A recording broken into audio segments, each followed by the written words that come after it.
మిక్సీలు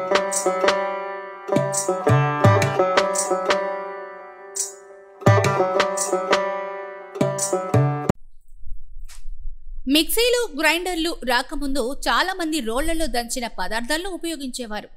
రోళ్లలో రాతివి, చెక్కవి ఉన్నాయి. కొయ్యతో చేసిన రోళ్లు, ప్రధానంగా వేపతో చేసిన రోలు వాస్తుపరంగా మంచిదని కొందరు నమ్ముతారు.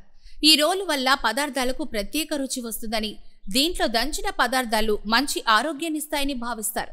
ఇవి రాతి రోళ్లులాగా గట్టిగా ఉండకపోవచ్చు, కానీ పదార్థాలను మెత్తగా చేయడానికి, రుచికరమైన ఆహారాన్ని తయారు చేయడానికి ఉపయోగపడతాయి. 150 ఏళ్ల నాటి కొయ్య రోలును నెల్లూరులోని ఏవిఎం కిడ్స్ సైన్స్ కార్నర్ నిర్వాహకుడు, భౌతిక శాస్త్ర ఉపాధ్యాయుడు ఏవి సుధాకర్ తన సైన్స్ కార్నర్లో ప్రదర్శనకు ఉంచారు. అప్పట్లో దీని అవసరాలను విద్యార్థులకు వివరిస్తున్నాడు. ఎక్కువగా ఉపయోగించేవారు. జమీందారుల కుటుంబాల్లో ఈ చెక్క రోళ్ళు అనేటివి ఎక్కువగా మనకు కనిపిస్తూ ఉంటాయి. ఈ యొక్క రోలుని మేము తూర్పుగోదావరి జిల్లా నుంచి సేకరించడం జరిగింది.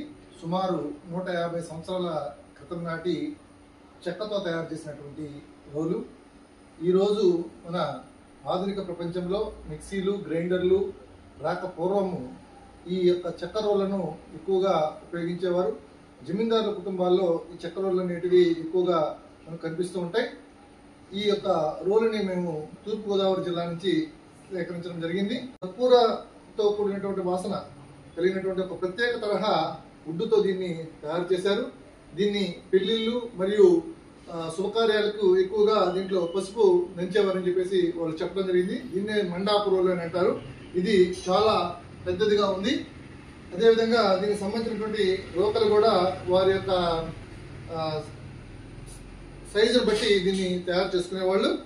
దీనిలో పసుపు మరియు కారం లాంటివి దంచినప్పుడు ఒకవేళ దాంట్లో కలిసిపోయినా కానీ దీంట్లో మెడికేటెడ్ ఉంటుందనేది వాళ్ళ తరం విద్యార్థులకు చూపించాలనేటువంటి లక్ష్యంతో మేము సేకరించడం అనేది జరిగింది.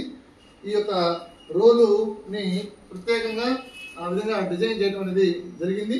ఇది చాలా పురాతనమైనది కాబట్టి దీన్ని ఎలాంటి చేతులు పట్టకుండా మేము టెర్మినేటర్స్ ని ఉపయోగించి దీన్ని మేము ఈరోజు ప్రదర్శనలో ఉంచడం అనేది జరుగుతుంది.